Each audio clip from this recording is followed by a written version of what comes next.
that? Or do you want to introduce you? No, I was going to introduce you. Welcome, everybody. Thank you for being here with us this afternoon. You're in for a treat, I can assure you that.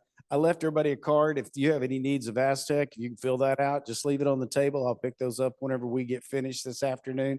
Always want to encourage you to come by the booth, see us at Aztec. We've always got some good giveaways and all of that sort of thing, but we'd really like for you to come by and see us. Today, I said you're in it for a treat because we have Aztec's, one of our national trainers, Ms. Karen Ruiz. She is here with us today.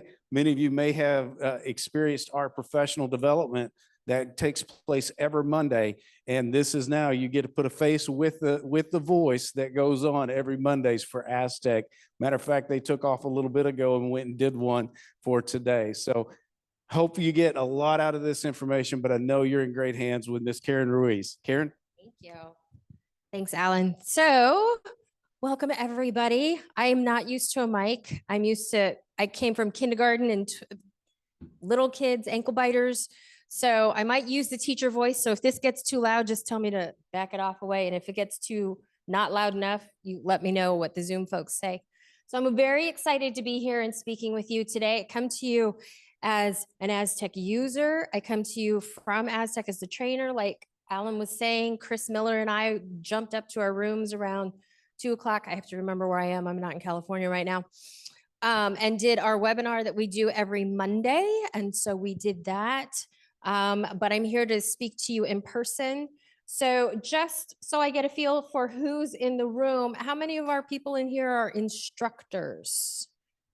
You're my people. Hello, instructors. I'm an instructor too. I could not leave my students. So when I started working full-time for Aztec, that lasted about 10 days before I had a panic attack and said, oh my gosh, what am I going to do without my babies? And so they allowed me to come in and work in the evening. So right now, at this moment, based on my numbers from last week, because they're frantically trying to put students in because we have 6 more weeks of school. They're like, we can get them across one test before we're done with school. So at this point, my 9 hours a week is for 46 GED and HiSET students. And then I also have about 15, I lost 3 of them today because they finished, yay, high school concurrent students. So that was very exciting. So when I talk to you about using data to inform instruction, I need to give you a little background. So one, I'm a data junkie. Anybody else a data junkie in the room? Oh, I got a couple of my other peeps. Yeah, I love the data because it tells me what I'm doing right and what I should be doing. And so I love the data. However, we're not going to get all in the spreadsheets of it all today, although that's where I love to live. But that's not what we're really going to talk to you about today. We're going to talk about a variety of different data that you can utilize to really monitor what your students are doing. Some of it's going to be from Aztec, some of it's not. Don't tell Alan. Oh, we're going to say a prayer. Oh no, please. Yeah, Alan's going to be my button pusher. So if there are things that you see that I'm talking about, because we're going to be talking more about data and less about product in here, because I'm not the product pusher. I'm not the salesperson. I'm a teacher. We're all educators. What do educators do? They give everybody everything else for free. That's why I'm not in sales. I would give you everything for free. And then I would get fired. So if you do have any questions, please come down to the booth. Those of you that are online, please go to support@aztecsoftware.com or aztecsoftware.com. And then you can ask for additional assistance. For those of you that are here, come down to the booth. Also get a t-shirt. Go ahead and there we go. So our company's been around for a little over 40 years. We have a variety of different programs. We have grown and grown and grown. We're going to talk about some of those programs today. But this is our family of companies. Mostly what we're going to be talking about today come from our software program and then also from our print materials, which is StackVon. How many of y'all use the StackVon printed books? Couple? Yeah.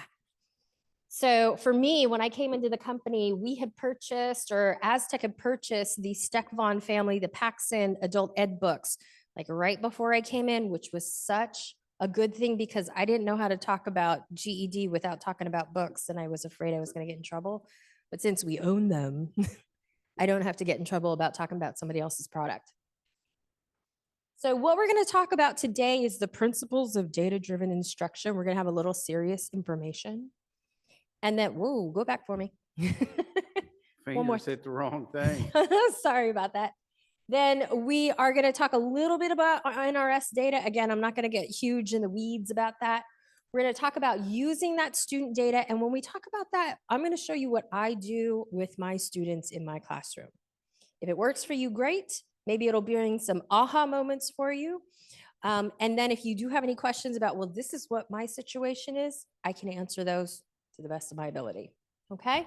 And we're going to also talk a little bit about whole class lessons because that is something that I don't do with my students. And we'll talk about that in a bit. So first is principles of data-driven instruction. So let me ask a question to the group. I was going to do this as a poll everywhere, but couldn't get it to work with the whole system. So we'll just do it live. So where do you get your student data, or what student data do you use? What do you look at? Hi. Me too. Okay, so you're putting stuff into ASAP. You've got attendance in there. You've got transcripts and credits. My high school diploma students, they get the transcripts from there. We put our NRS test information in there, all of that stuff. Okay, where else are you getting data from? Okay. Okay, good deal. I love a data team. I used to be our site's data team. Just one. Where else are you looking at data? Oh, yes. You've seen the other slides that are coming ahead because we're going to talk about that today. I love the GED manager. I love those pre-test reports. It's why I'm more of a GED person than a HiSET, but we do both on our campus and I do both with my students. But I love those GED pre-tests. I love being able to show a student, this is what we need to work on. And then for them to be able to see like, and this is what we don't need to work on. So you don't have to do that. It's a great persistence builder. What's some other data that I'm hearing a lot of, like the good technical data, attendance data, demographics, test results? What are some of the other data points?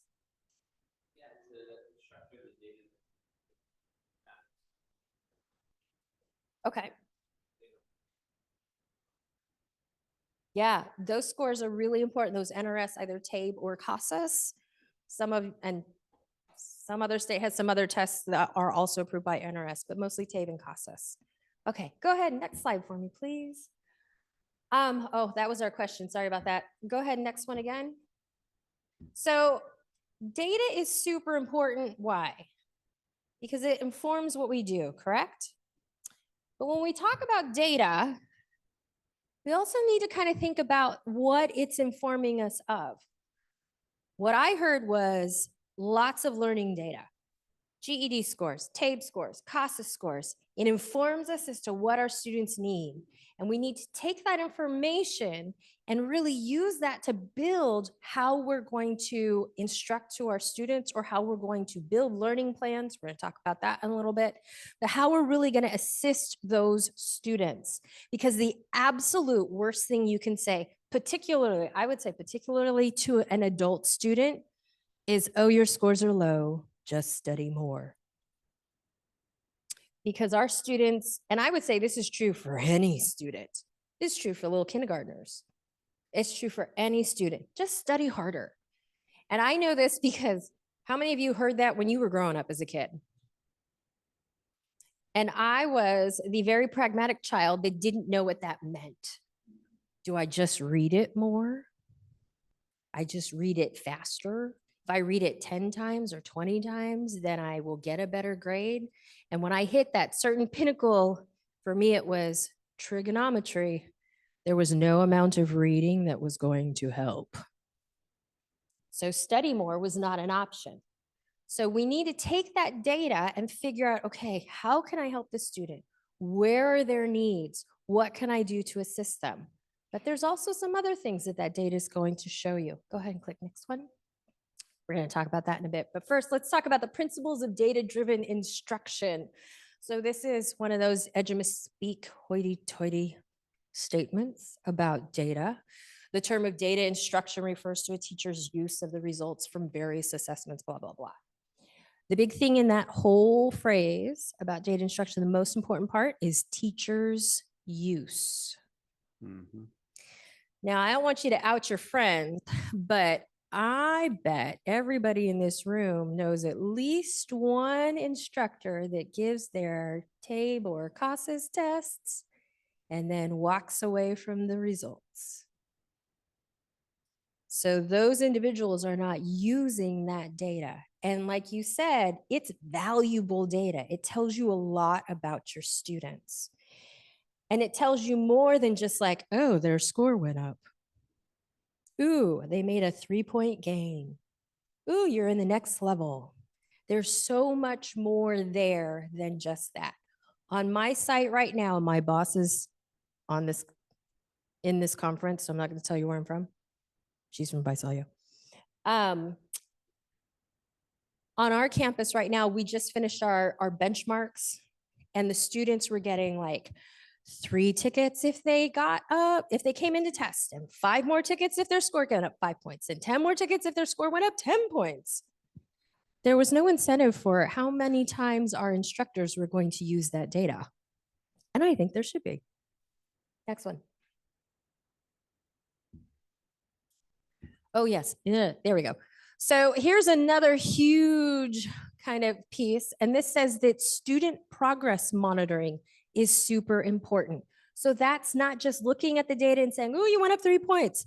You're monitoring, you're figuring out what they need. As some of you mentioned, you're figuring out what your students need to work on, identifying key skills that they need to review. Okay, next one.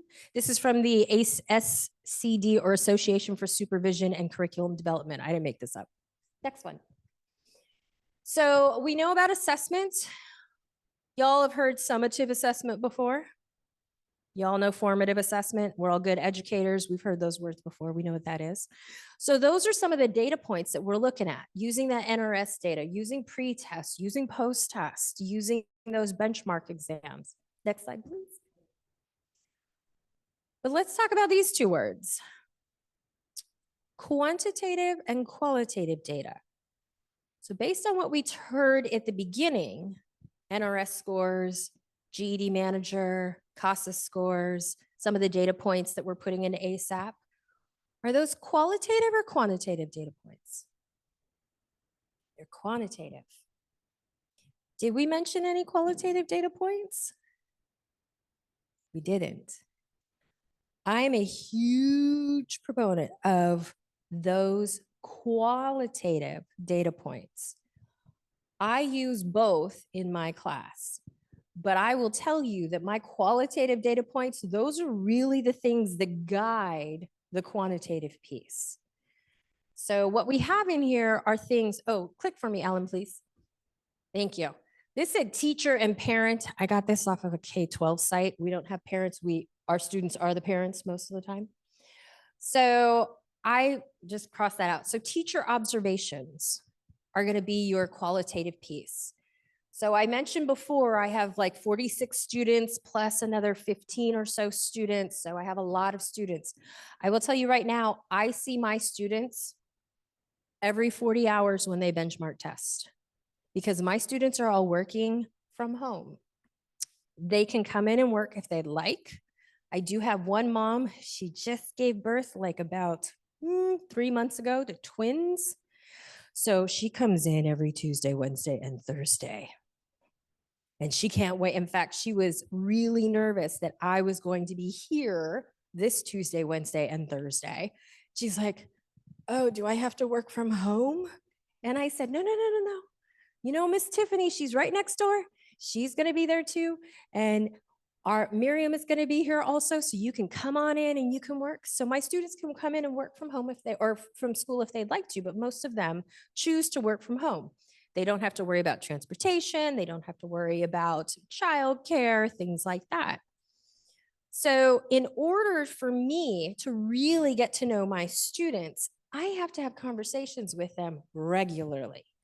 And what I learned, and this is to me, is I learned through the pandemic how easy it is to converse with my students. I use the Remind app so we can text. They don't have my phone number. I don't have their phone number. I can send group messages. Nobody sees anybody else's message.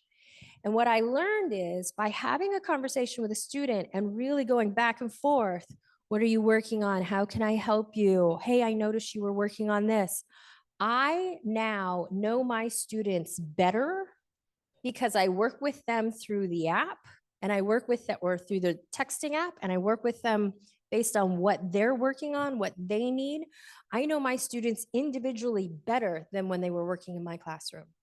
Because when they were working in the classroom, they were still kind of working independently unless I pulled small groups of work. They would come in, and maybe this sounds like your classroom. They would come in, they would grab their Chromebook. I'd say, hey, good morning, how you doing? They'd say, I'm fine, how are you doing? And I would say, okay, so do you need any help? And what would they say? No. No, I'm good. And they would just keep working. Now, because I'm trying to build that rapport with them and I'm trying to make sure I check in with them because I don't get to see their faces, I have a better understanding of what they're working on. So when they come in the room for benchmarks, they're like, oh, Miss Karen, hey, it's so good to see you. I'm like, I have no idea who you are. And they'll say, oh, I'm Sophia. I'm like, Sophia, how are the twins? It's so good to see you. Oh my gosh. Because I remember all of the stuff they've been working on because we've been texting about it.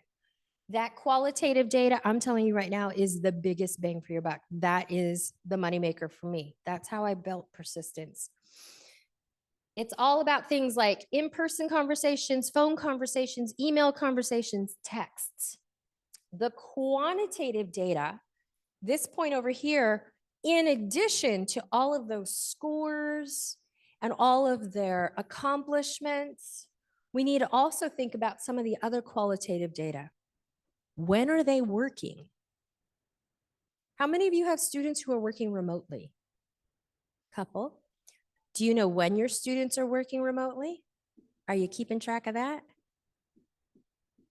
So I have a student who likes to work because she works all during the day. She's got little kiddos. She's a single mama. She works from 11 to about 1 or 2 Monday through Friday. 11 p.m.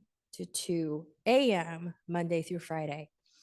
And I know as I'm looking through her work and looking through my reports in Aztec, that I can see like, ooh, she started off strong, that everything's looking really good. Oh my God, those drill scores are really coming low. Let me look at the time. Oh, she took that at 2:00 in the morning. So then I'm going to have that conversation with her and say, sweet, let's have you go back and do that drill you tried 3 times at 2:00 in the morning. I want you to do the lesson again. And I want you to do the drill again after a good night's sleep. And it's usually better.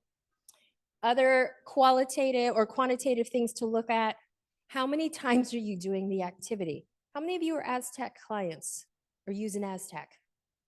Handful of you. Okay. So for those of you that are not Aztec clients, one of the programs or one of the features of the online program is that after every lesson is a 10-question drill. So I have students, and stop me, or you can tell me if this sounds like some of yours, that I can see using the Aztec tools and the reports. Hey, I noticed you did the 56 slide lesson in 5 minutes. And then you took the drill 14 times. That's quantitative data, but we need to talk about why it's not good quantitative data. And so I never try to call a student out. I just say, here's what I noticed. And they're like, oh yeah, I guess I really didn't understand that lesson very well. Let's go back and review that again. So multiple, time per activity, multiple times on that activity. And there are measures and tools within Aztec that you can use to shut them out of the drill. So they have to go back and review that lesson until you think that, or you say, okay, I think they got it. Okay, Alan, thank you. Who's this guy? Anybody?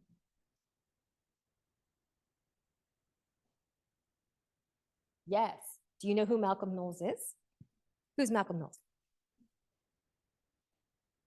Yes. Yes. Did y'all hear that? So raise a hand if you know what andragogy is. Oh, yay, we got a couple. Okay. So Like I mentioned before, I started K-12, as I affectionately call them, the ankle biters and the nose pickers at first and second grade. I don't do that anymore because my kids are grown, my adult students are grown. I'm not doing that anymore.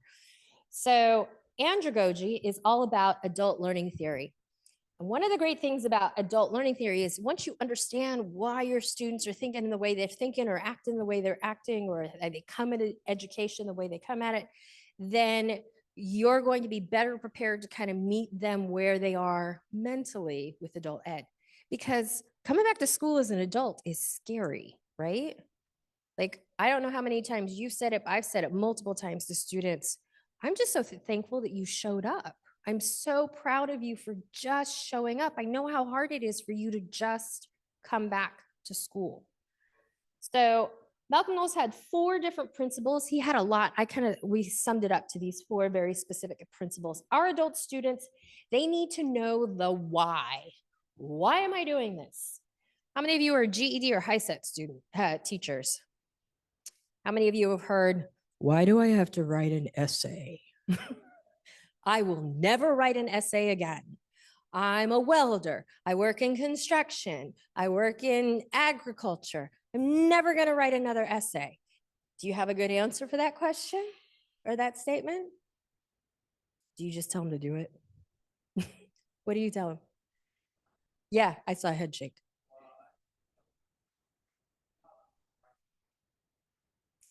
Exactly.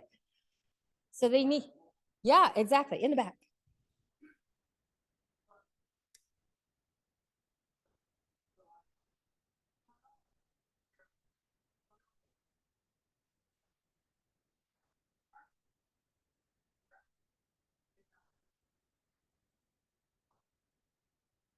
Exactly. So that's part of it. And for our students, a lot of them were like, oh, okay. I mean, I get it. But if you can tie it to something that they kind of tied to as well, if that synapsis is made, then they're like, oh, this really is valuable. So I would say, to your point, yes, you have to do this right now. It's something that you need to do, and you never know what you're going to use it for. You might use it if you're going to become the manager at your position.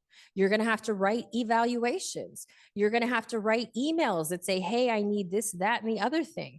And these are the reasons why. And oh, hey, that sounds like an argumentative essay. And hey, look, that's what you have to write for the GED or the HiSET. So there are a variety of different ways to explain the why to your students. Even something like the quadratic equation, which I know some of our students are terrified of. And so I just tell them, like, look, you're going to need to know all of this geometry and algebra. It's going to help you in the long run if you're thinking about painting or construction or anything like that, or in your own home. How much, I don't know, carpet or paint or whatever do you need? All of those different equations are going to be meaningful and useful to you eventually. The other thing is that they need to learn experientially. They are very task oriented. And we know that with our GED and our HiSET. That's what I tell my students. The social studies HiSET is never going to ask you who was the 23rd president, cold, because it's not about rote memory. It's about, let's take these 2 things, let's examine them and figure out what's going on, what's similar, what's different, what comes next, etc. And so explaining that to the students helps. Go ahead.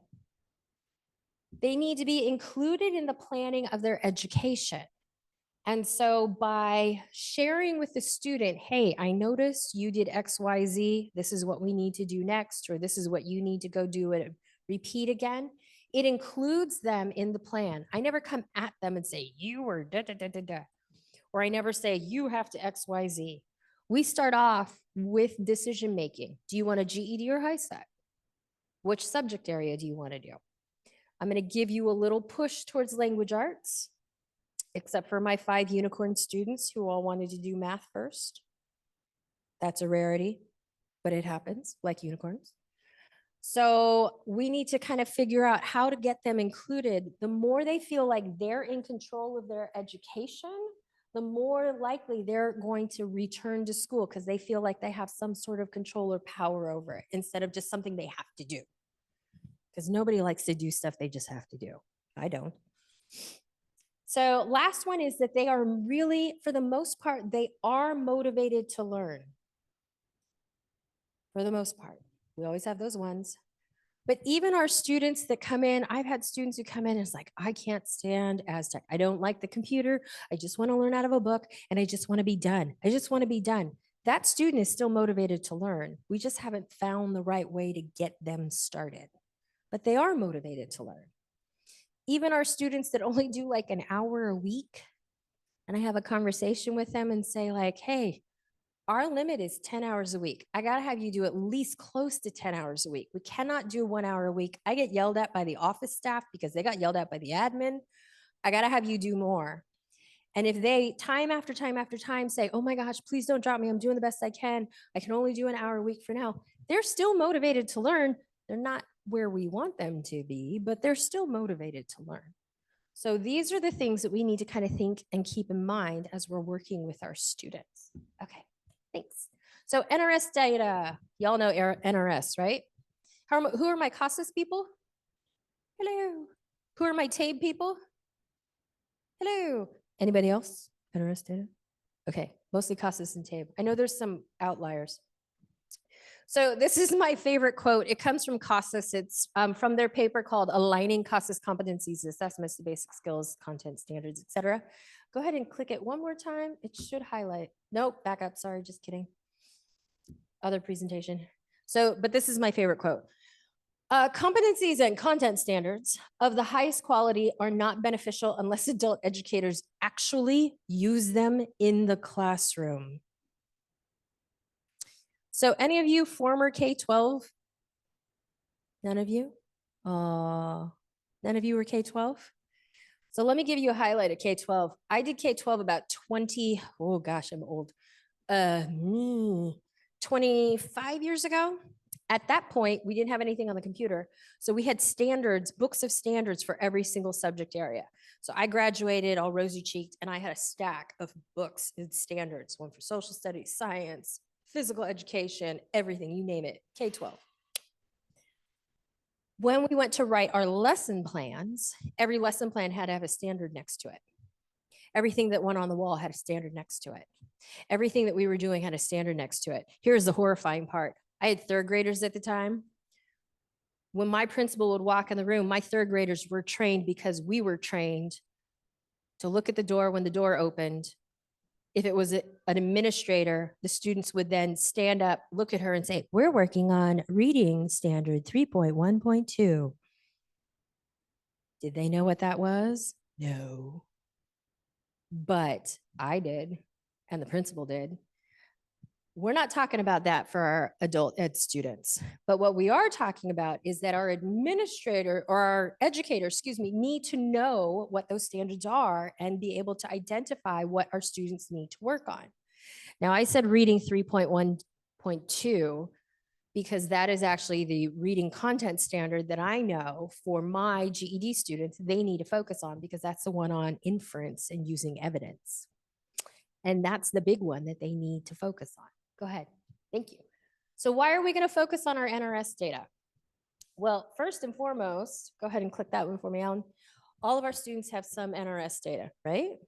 If you're WIOA funded, or if you're not, even if you're not, if your students are doing that intake test, how many of you are using intake tests when your students come in? Like they have to do some sort of a beginning test when they come in, CASAS, TABE, or something else.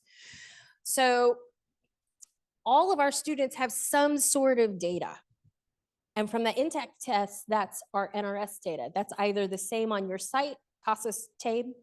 So they have something, which even means like our students who are ESL students, do your ESL students also go and do like Spanish GED? So then you have a common assessment, which is hard to find between your ESL students and your academic students. So everybody has that some piece of data to start with, and just like a window opening as to what your students need. Okay. So just as a side hustle over here, Aztec has great new programs for both CASAS Goals 2 and also for TABE 13-14. So right now we have the math CASAS Goals 2, both print and digital. How many of you have a tutor for CASAS on the platform? Anybody here? So this past fall, we finished updating the math goals 2. And so that was just, if you already had math goals 2, boom, you got the new updated version, or you had math goals, you got the updated version. So our print editions are now available here as well. And click the next one for me, because now I can't remember. Oh no, go back one, sorry. I was trying to remember which slide I had for which presentation. So what's really cool about the new math program is that before, with reading goals, and we're getting reading goals 2, it's coming out hopefully in the spring/summer. But in our previous editions of the A Tutor for CASAS program, we only had stuff for levels B, C, and D. And now, because goals is going to be A through E, we're like, okay, well, E is new and we should probably address A.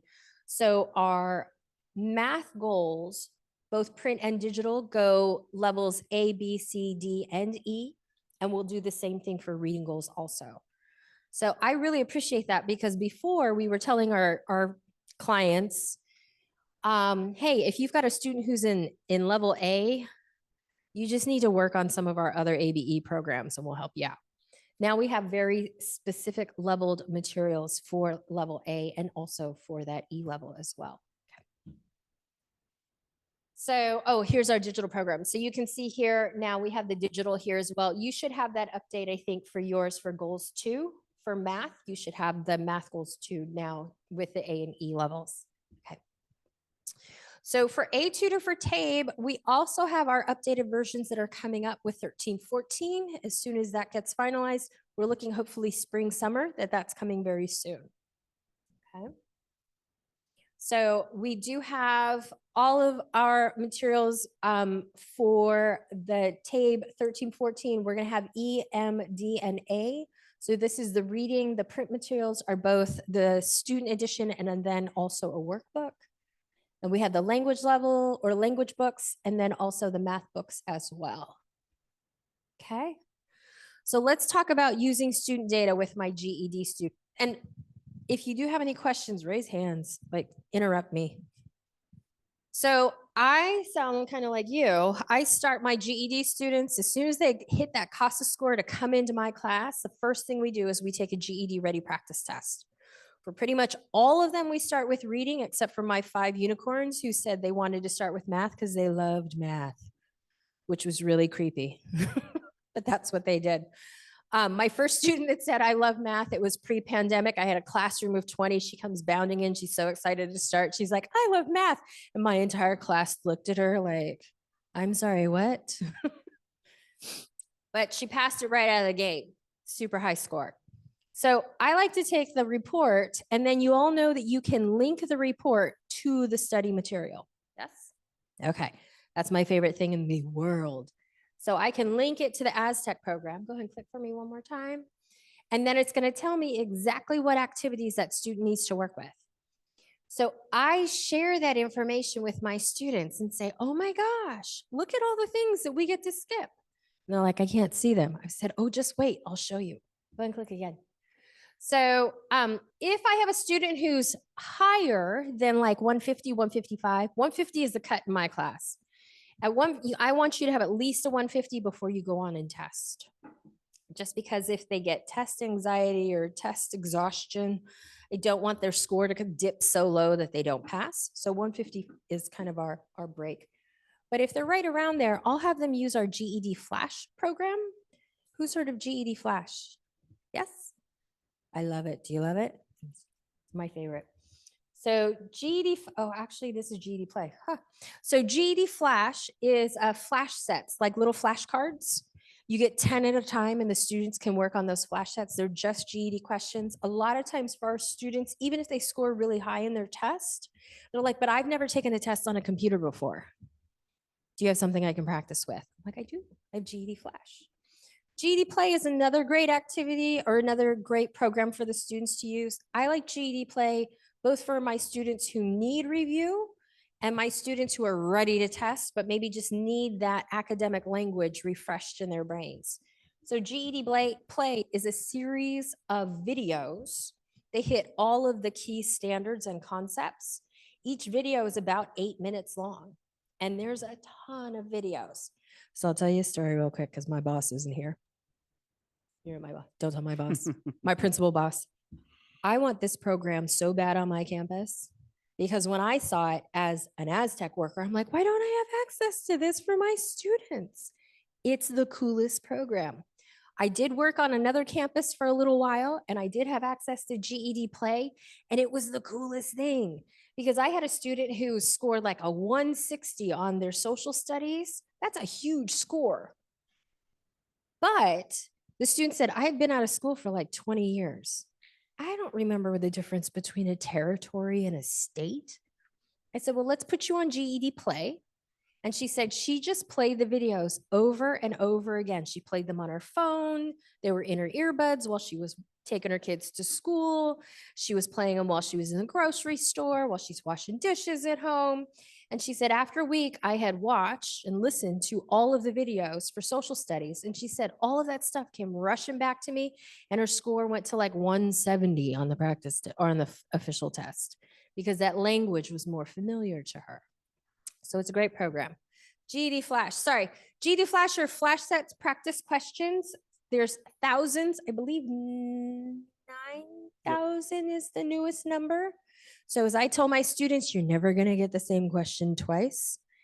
And I did have some students who came back and said, hey, this is the same question. I said, was it still the answer B? They said, no, they mixed it up. I said, no, they use the same resource material, the same picture, the same writing, but it's a different question.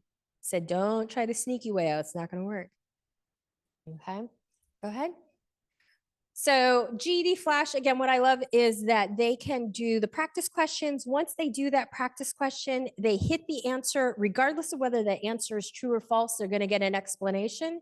I tell all my students like, hey, I am the worst test taker on the planet. I blame my parents. My dad's a lawyer, grandpa's a lawyer, 2 uncles are a lawyer, brother's a lawyer. They're all lawyers. You know what we did around the dinner table? We argued about everything. So I can argue every single test question to be both true and false and to be all 4 A, B, and C, and D. So what's great about this is it will explain exactly what the students need to work on. This is how we answer the question. These are the reasons why. That really helps me. So some of the other things you can use are the learning view. Now, the learning view by far is the thing that I use the most with all of my students outside of the GED Ready practice tests. So based on their score in the GED Ready practice test, it tells me, remember what I said, it tells me exactly what my students need to work on. So I take that list and I go to the learning view and I figure out, okay, what do they need to work on? Because in the Aztec program, when you first log a student on and just let them run willy-nilly through the program, they have access to everything. So who are my Aztec users again? Hello. Have you ever had a student who took the practice test in language arts come back to you the next day and say, what's a quadratic equation? I'm like, what are you doing in there? You don't need that. Get out of there. We're not doing that right now. Go away. So with the learning view, instead of them having access to everything, and that includes all of the activities, all of the units, go ahead again, all of the different things in there, I can go in and edit so they only have access to the things I want them to have access to. So I can start by saying, you are not going to math right now. We're not working on math. You're not going to math. We're going to stay out of that. Then I can say, also, we're only going to start with the first unit, so you don't get to bounce all over the place. Ooh, back up one, sorry. Oh, I know what I did. Okay, so I can also say they only have access to just the activities and whichever activities I want them to have access to. So now I have a little more control, even though I'm not seeing them, because I can do this from home. I can do this on my phone. I can do this in class. So I have more control over that way. So we're gonna talk a little bit how I said in ABE, just because this is where the transition kind of changes a little. So go ahead. So HiSET GED folks, where are you again? HiSET GED, hello, hello, hello. How many of you have students who just need one more test to pass? And for those of you raising a hand, how many of you is that test math? Oh my goodness. How many of you went to the GED conference, national conference last year in Long Beach? Okay. So I was there and I went to a special session. It was called 3 of 4, how to get your 3 of 4 students done. So GED 3 of 4, HiSET 4 of 5. But what they said at GED was from the inception of the 2014 test until present day 2024 in the spring,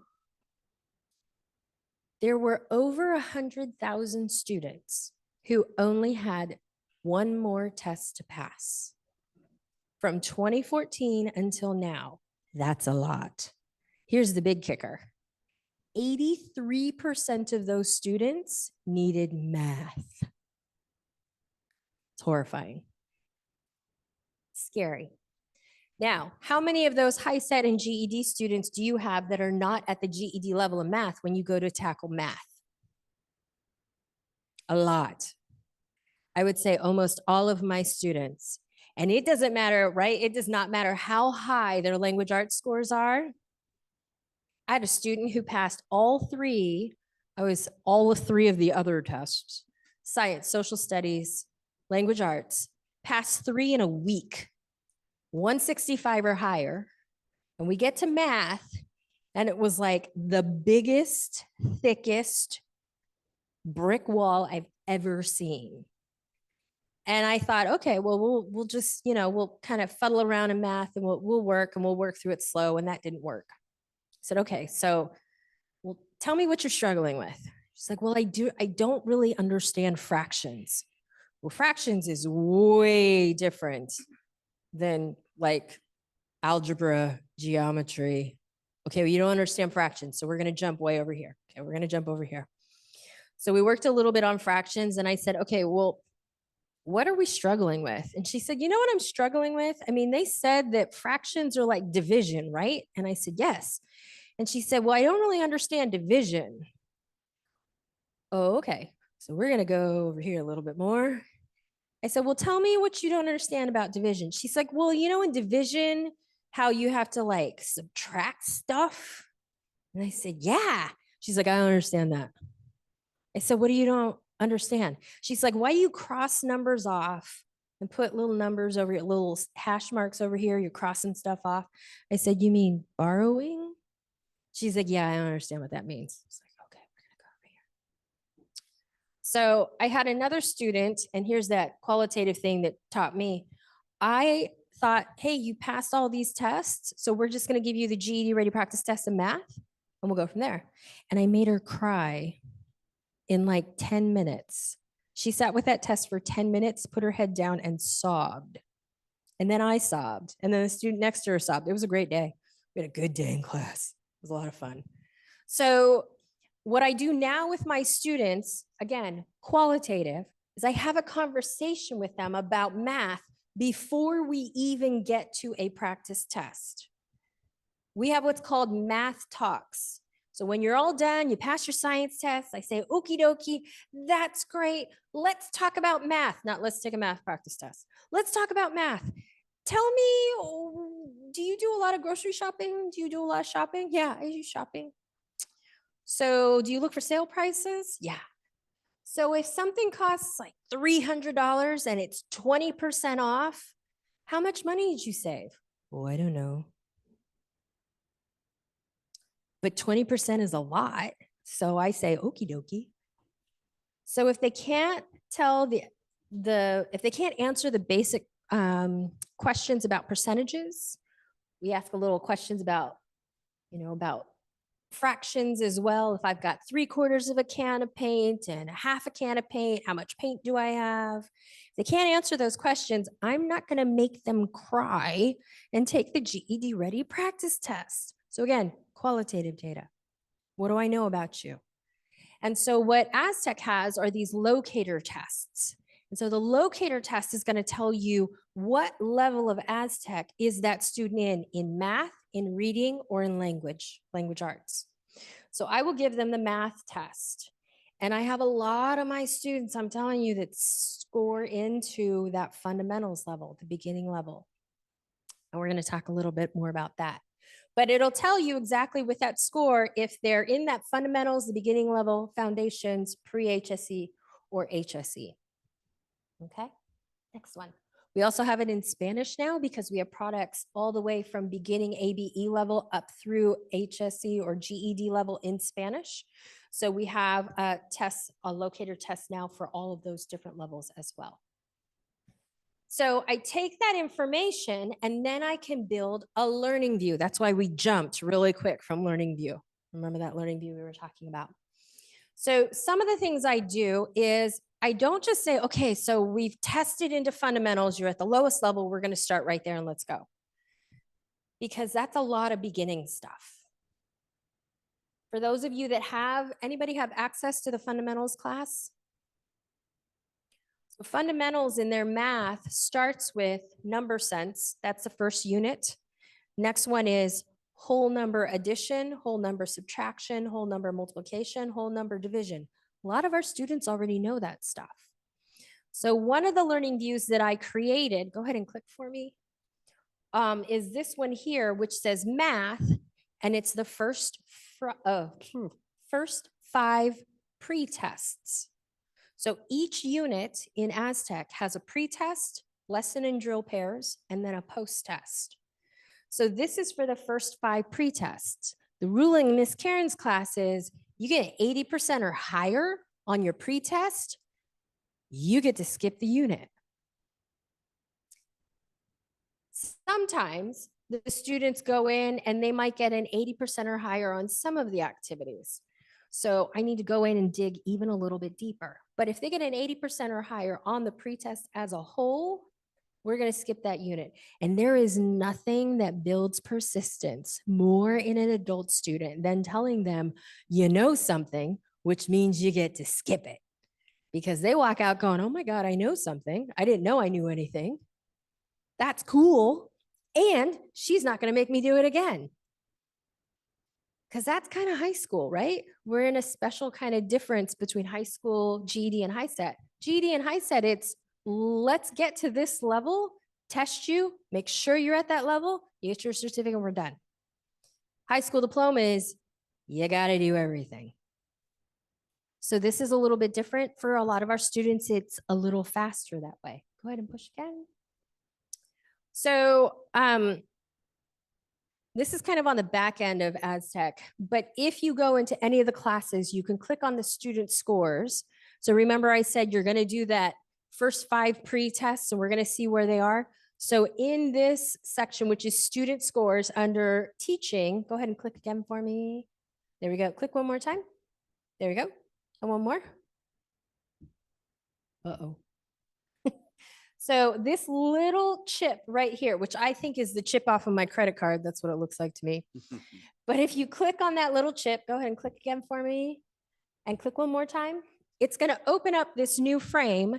That new frame, if you click on scoring analysis, it's going to tell you in the skills in that pretest how the student did.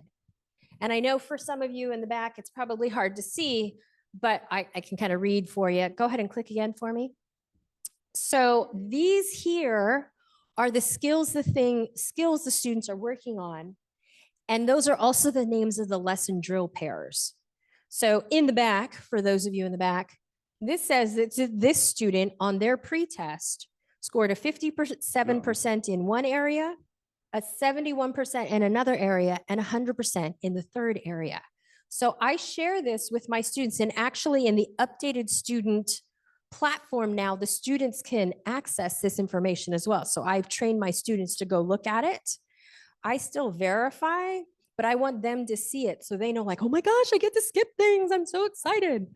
So this student, out of the 3 lesson drill pairs in that unit, that student gets to skip 1.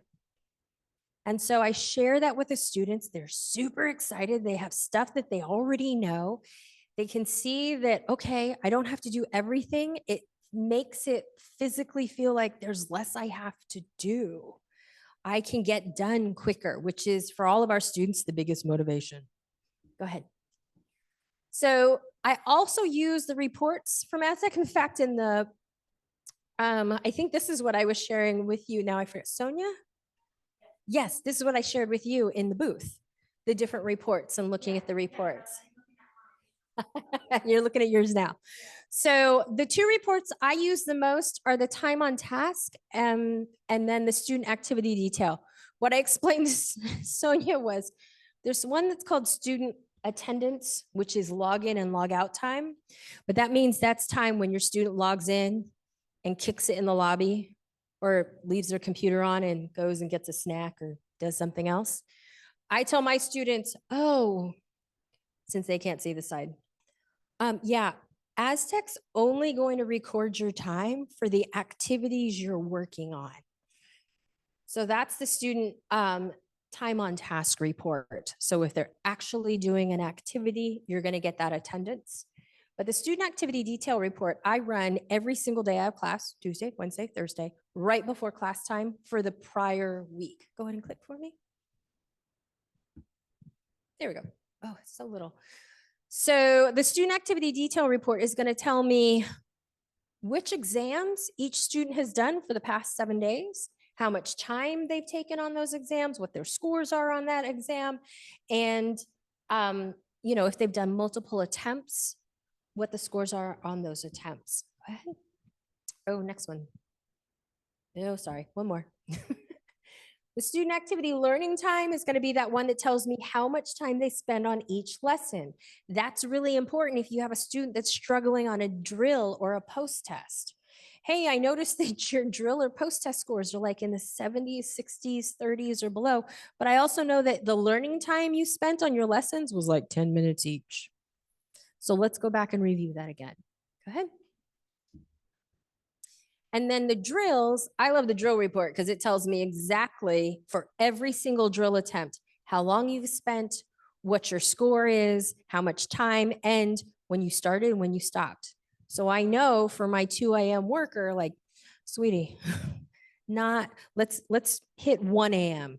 and you sleep from 1 a.m. until 6 a.m. instead of 2 a.m. till 6 a.m. So again, going back to that qualitative data, I have all of these additional points to be able to work with my students, to be able to communicate with my students when we do have conversations. Go ahead.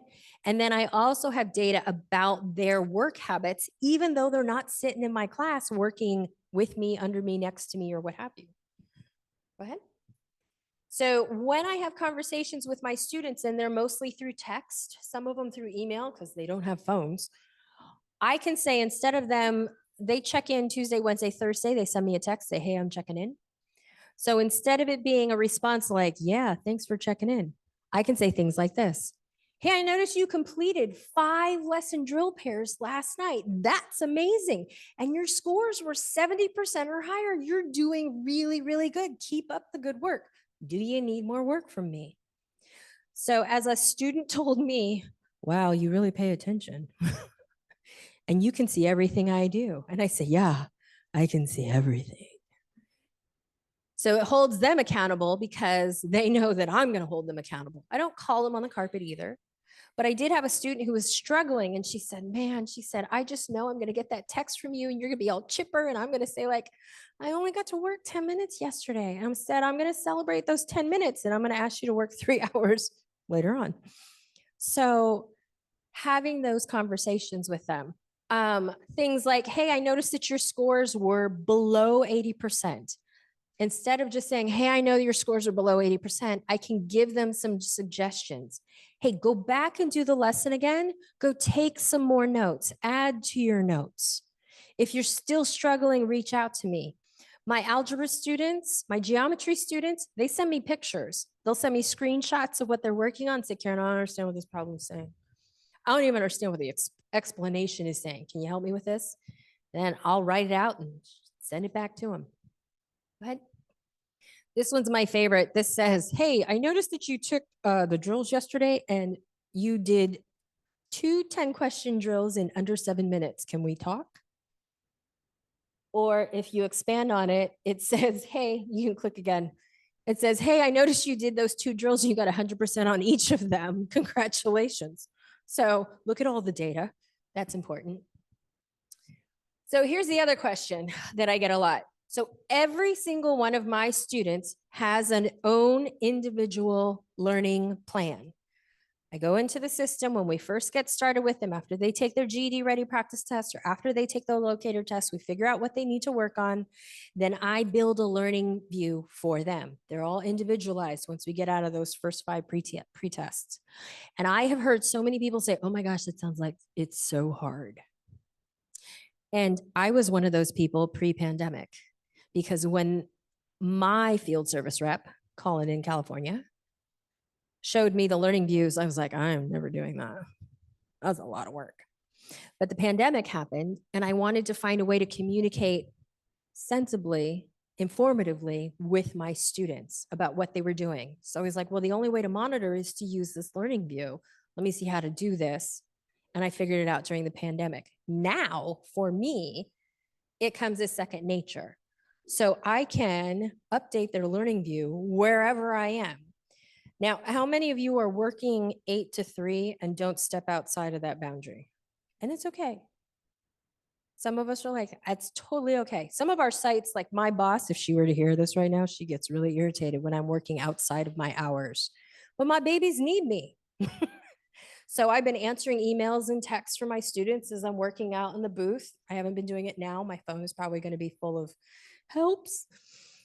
But whichever way works best for you. I have teacher friends that they're like, look, I work 8 to 3:30. My students know Monday through Friday, I work 8 to 3:30, and they know if they send a text after 3:30, I will handle it on the next business day. Totally fine. For me, because I have my students for such a limited amount of time, if I have free time, I'm going to answer that text outside of class time. Also, if I get bored. So tomorrow, I believe we're doing a presentation on financial literacy. The big joke in that is that I need financial literacy training. The only thing I know about financial literacy is I married a banker. So I get dragged to banker things. I'm sure he says the same thing about adult ed things, but banker things are boring. And so here we are at the banker gala. The bankers are doing their banker thing at the banker gala, talking about APR and loans and spreading blah, blah, I don't know, money stuff. And I'm sitting at the gala answering texts from my students because I'm bored. And because I had a student who reached out and said, hey, can you add one more blah, blah for me to work on? Sure, I'm not doing anything. So I can't participate in the conversation about the loan, blickety black, uppity, blah, blah, blah. Can't do that. So it is easy to manage. It does become second nature. It's like anything else, a new app, a new phone, a new computer. There's a little bit of hit and miss. There's a little bit of a learning curve. Once you figure out how to use the system, it is very easy to do. And I will tell you, at least for me, it made me a more informed instructor. I know every single one of my 46 students, what they're working on, what they need to work on, what's going next, and what they have worked on, because I'm in it every day with them. Next one. The other tool that we have is assignments. Assignments is a great tool for prepping for NRS exams, CASAS and TABE benchmarks. We just had our CASAS benchmark a few weeks ago. Go ahead and click.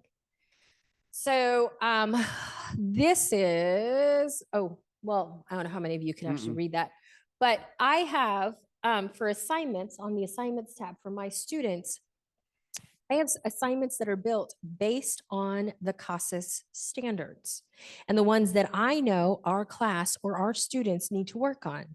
So for reading 3.1.2, I know the activities that my students need to work on in order to boost that score. So I will assign those to the students. And so they'll have their learning view. Hey, I'm working on science. But then, hey, I also have access to this reading work. And Karen says I have to get this done before our benchmarks next Monday. So it gives them access to both things. Go ahead and click again. But what I love about the assignments piece is if you use the tool that says, hey, we're going to put a required end date on it, if they haven't finished those activities by that end date, they get locked out of everything else. So they have to go back and do those activities before they have access to the stuff they were working on for their GED or their HiSET. What? So the last little piece I want to talk about, and then I think I might actually let you out a little early, yeah, a little bit, is whole class lesson plan. Because a lot of folks are, when I talk about what I do with my students individually, they're like, yeah, but I teach whole class. How many of you teach like traditional teacher in front classes? A couple of you? Yeah. You do both. Okay.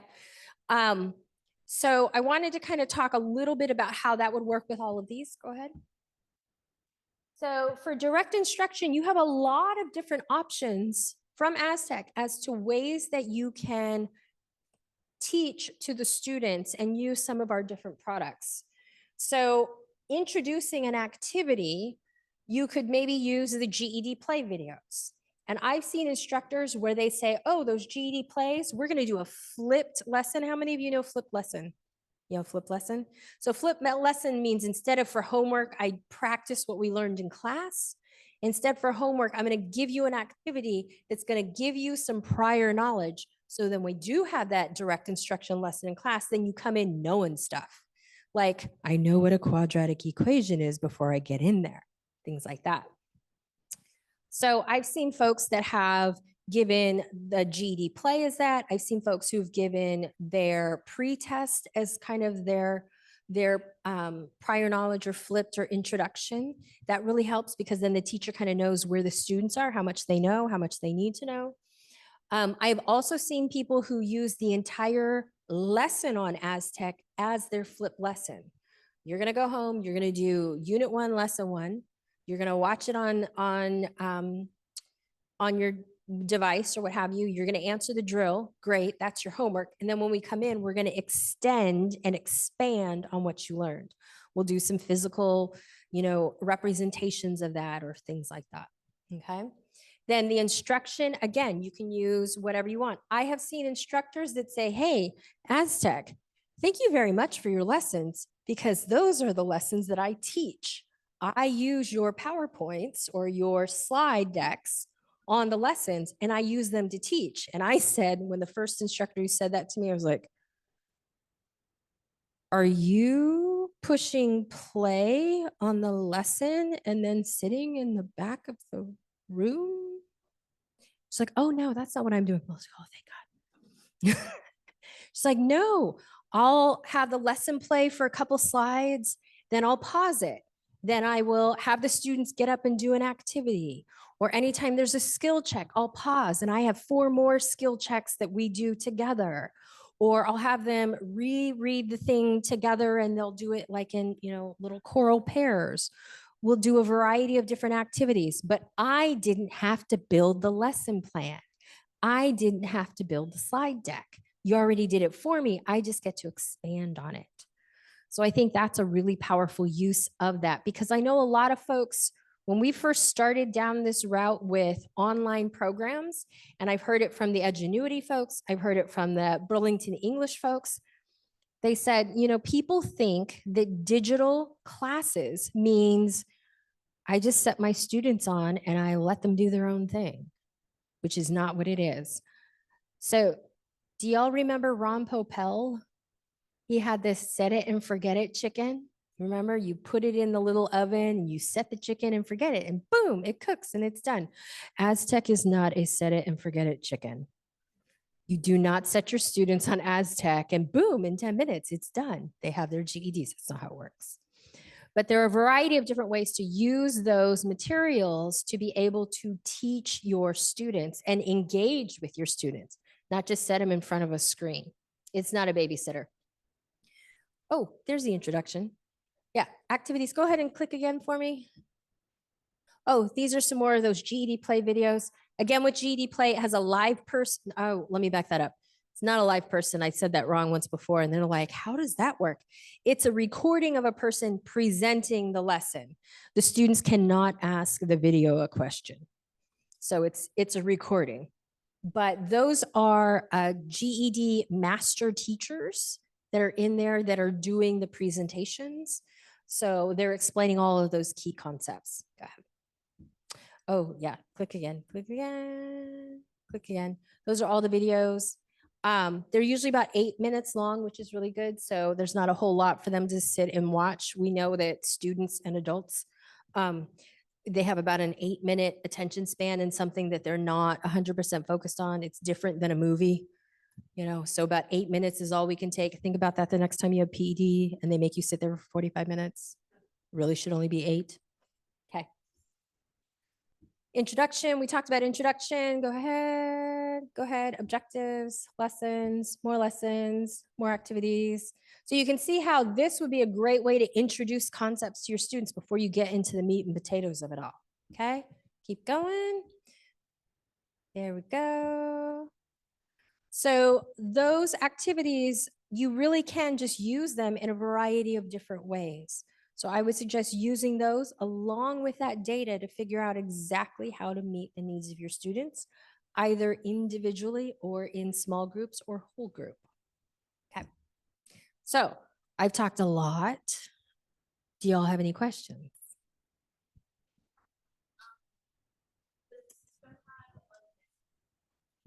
It does.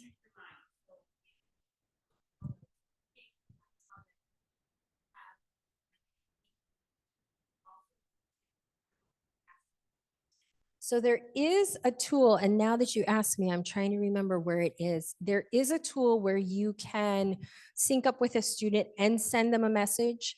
It does require the student for them to send back to you to be online at the same time you are. So that can be a little bit tricky to manage, but if you have designated check-in times, then that would certainly work that way. Hey, Karen, Yes. that is found on the user tab, Thank you. and it's called the real-time monitor. Thank you. So not only can you chat back and forth, but you can also see the screen that the student is looking at that time. Yeah, and you can send messages back and forth to it.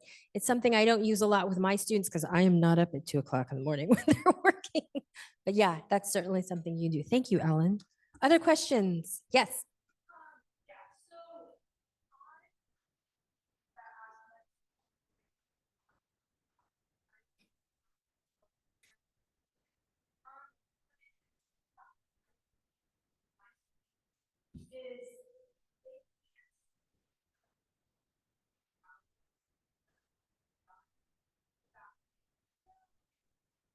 Absolutely.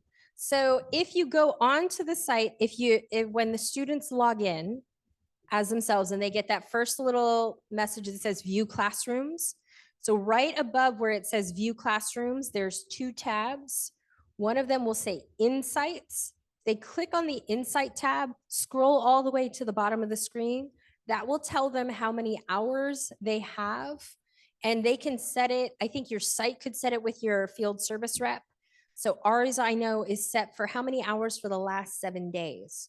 So I tell my students, once you get it up to 10 hours for the last 7 days, you just keep it there and then we'll be good. So that's a way for them to see their hours. Welcome. Other questions? We all good? Do we have any questions online? I didn't even ask you about that. I've answered them. Oh, good. I am gonna, that last one that you just asked, that was basically, was there a way for the student to be able to see how many hours that they're putting in, just for the digital audience here? And the response is that yes, when a student logs in, goes in, they can actually go into the Insight tab, and that's where they can actually see their real-time out. Now, I will warn everybody, that is on a 24-hour delay. Be aware of that, because a lot of times the students will go in and like, I worked 4 hours today and it doesn't show up. You're exactly right. It will be there tomorrow. So just be aware of that as well. I learned something new right now. Thanks, Alan. You're welcome. So do we have bags? Do I? Do we have bags? Do we have things?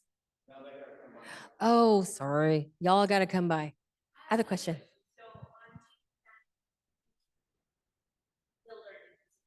Yes.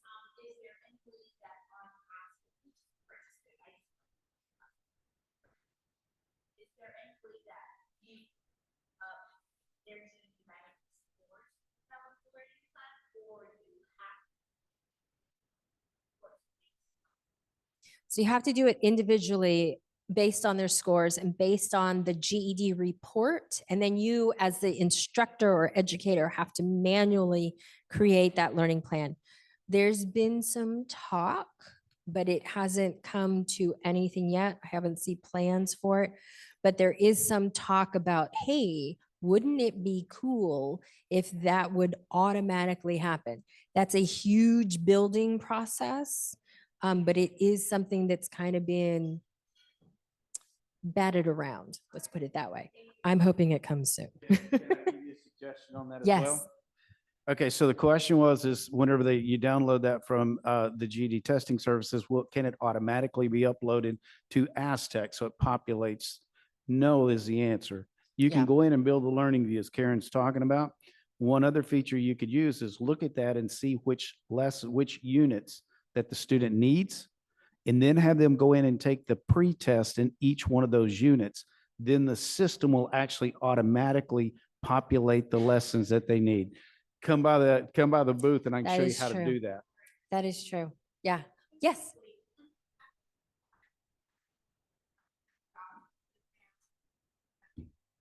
Oh, I don't know if I don't think my contact information was on there, but I have cards I can certainly give you.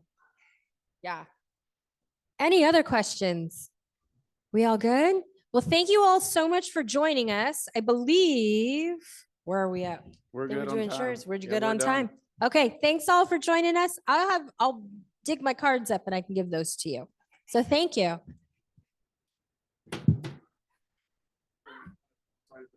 Your class, you have in person and then you have students